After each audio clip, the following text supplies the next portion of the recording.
ሰላም ጤና ይስጥልኝ ውድ የቻናላችን ተከታታዮች ዛሬ ደግሞ እርግዝናን በየወሩ ምን ይመስላል የሚለውን ለናንተ አሰናድተን ቀርበናል። እስከ ፕሮግራማችን ፍጻሜ ድረስ አብራችሁን እንድትሆኑ እንዲሁም አስተያየት ካላችሁ ኮሜንት ላይ እንድትጽፉልን ለቻናላችን ደግሞ አዲስ ከሆናችሁ የቻናላችን ቤተሰቦች እንዲሆኑ ሰብስክራይብ የምትለዋንና የደወል ምልክቷን በመጫን የቤተሰባችን አባል እንዲሆኑ ቪዲዮውን ከወደዱት ደግሞ ላይክ በማድረግ አብራችሁን እንድትቆዩ በአክብሮት እንጋብዛለን። ውድ እናቶች እንዴት ናችሁ?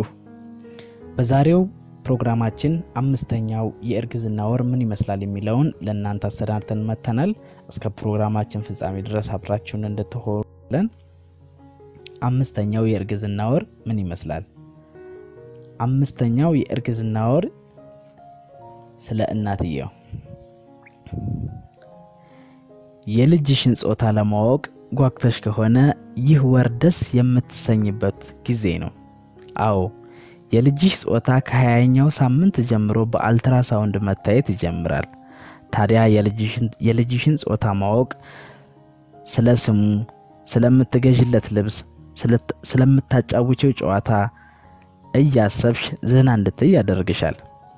በተጨማሪም እንቅስቃሴው በደንብ ይታወቅሻል። ለመጀመሪያ ጊዜ የልጅሽን እንቅስቃሴ መስማት ወደር የሌለው ደስታን ሲሰጥ እስከምትወልጂው ድረስ በተንቀሳቀሰ ቁጥር ብርቅ ይሆንብሻል። አዎ ሴት በመሆንሽ የተሰጠሽ ጸጋ ነውና ተደሰቺ። በሌላ በኩል እስከ 60 ኪሎ ክብደትሽ ስለሚጨምርና ሆድሽ ስለሚገፋ ልብሶችሽ እንደ ድሮ ምቾት አይሰጡሽም። ክብደትሽን መከታተል ቢኖርብሽም ብዙ ጊዜ ሊያስጨንቅሽ አይገባም። ማተኮር ያለብሽ በተመጣጣኝ ምግብ መብላትና በቂ እንቅስቃሴ ማድረግሽ ላይ ነው። የምግብ አምሮትሽ እንደ ጉድ ቢጨምርም አይግረምሽ። የምትበይው ለሁለት ሰው መሆኑን አትርሺ። የልጅሽ አእምሮ በደንብ ማደግ የሚጀምርበት ወር ስለሆነ አሳ መብላት አዘውትሪ። በጣም ጥሩ ነው። ከክብደትሽ ጋር ተያይዞ የወገብና እግር ህመም ይጀምርሽ ይሆናል። ማቅለያ መንገዶችን ተግብሪ። ነገሮችን መርሳትና እንደ ድሮ አጣርቶ አለማሰብ በዚህ ወር የተለመደ ነው። ህይወትሽን ለማቅለል እቃዎችን ሁልጊዜ ተመሳሳይ ቦታ ማስቀመጥና እቅዶችሽን ማስታወሻ መያዝ ይመከራል። ልጅሽ በፍጥነት እያደገ በመሆኑ ሰውነትሽ ለልጅሽ የሚያስፈልጉ ነገሮችን ለማቅረብ ብዙ ስለሚለፋ የደም ግፊትሽ ይቀንሳል። ተያይዞም የማዞር ስሜት ሊኖር ስለሚችል ተቀምጠሽ ወይም ተኝተሽ ስትነሺ ረጋ ብለሽ መሆን አለበት። በምንም መልኩ የመዝለል እንቅስቃሴ ማድረግ የለብሽም። ስራ ሰርተሽ ስታርፊ ወይ ተኝተሽ ስትገላበጪ የውጋት ስሜት ሊኖር ይችላል። ይህ የውጋት ስሜት አርፈሽበት ካልተወሽ ወይም እየባሰ ከመጣ ሐኪምሽን አማክሪ ወይም የጤና ባለሙያዎችን አግኚ። ሆድሽ ላይ ከእንብርትሽ ጀምሮ ወደ ታች የሚወርድ ጥቁር መስመር ብታይ አትጨነቂ። ሁሉም ነፍሰ ጡር ላይ ከ5 እስከ 6 ወር ባለው ጊዜ ውስጥ ይወጣል። በሌላ በኩል ግን ቆዳሽ እየተለጠጠ በመሆኑ የቆዳ መሰንጠቅ ሊያጋጥምሽ ይችላል። ቶሎ ገላን መታጠብና ሎሽን በመቀባት ማሳከኩን መቀነስ ይቻላል። ስትተኚ በተቻለሽ መጠን በጎን መተኛት ማህፀንሽ የደም ቱቦሽ ላይ የሚያደርሰውን ጫና ይቀንሳል። በጎን ስትተኚ ከጀርባሽ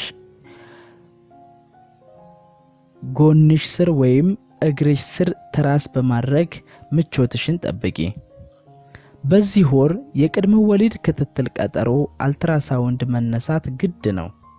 ይህ የልጅሽን ጾታ ለማወቅ እድገቱ ጤነኛ መሆኑን ለማረጋገጥ የጽንሱንም ሆነ የእንግዴ ልጁን አቀማመጥ ለማየት ስንት ልጅ እንዳረገሽና የወሊድ ቀጠሮሽን በእርግጠኝነት ለማወቅ ይረዳል። ስራ የምትሰሪ ከሆነ ከወለድሽ በኋላ ልጅሽን የሚይዝልሽ ሰው ማፈላለግ ተገቢ ነው። ከወለድሽ በኋላ ልጅሽን ለማታውቂው ሰው ከመስጠት አስቀድመሽ ሰው መፈላለግና መቅጠር ጠባቂዋን በደንብ እንድታውቂያትና እንድትላመዱ ያደርጋል። ብዙ አብሮ መቆየት የቤተሰብነት ስሜት እንዲፈጠርና እንደራሷ ልጅ እንድትንከባከበው ይረዳል።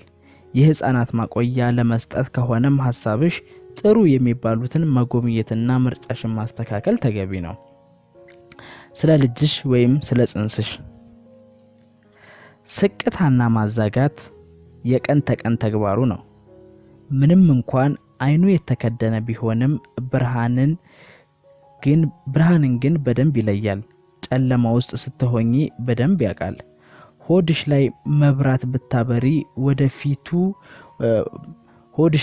ብታበሪ ወይ ፊቱን ያዞራል ወይ በእጁ ፊቱን ይከላከላል። ይህ ብቻ አይደለም፣ አሁን ያንቺን ድምጽና የልብ ምትሽን በደንብ ያውቀዋል። አባቱ ሆድሽን ቀርቦ የማውራትና ልጁን የማጫወት አመል ካለውም የአባቱን ድምጽ በደንብ ይለያል። አዎ አሁን በደንብ ማዳመጥ ይችላል። ልጆች አብዛኛውን ነገር የሚለማመዱት በማህፀን እያሉ በመሆኑ ባለሽ ጊዜ ሁሉ አዋሪው፣ ዝፈኝለት፣ ተረት አውሪለት። ሴት ከሆነች እንቁልጤዋና የዘር ቱቦዋ ዝግጁ ሲሆን የውጨኛው የብልት ክፍሏ ማደግ ይጀምራል። ወንድም ከሆነ ደግሞ ብልቱ ወደ ውጭ ያድጋል። ለዛም ነው አልትራሳውንድ ጾታ መለየት የሚቻለው።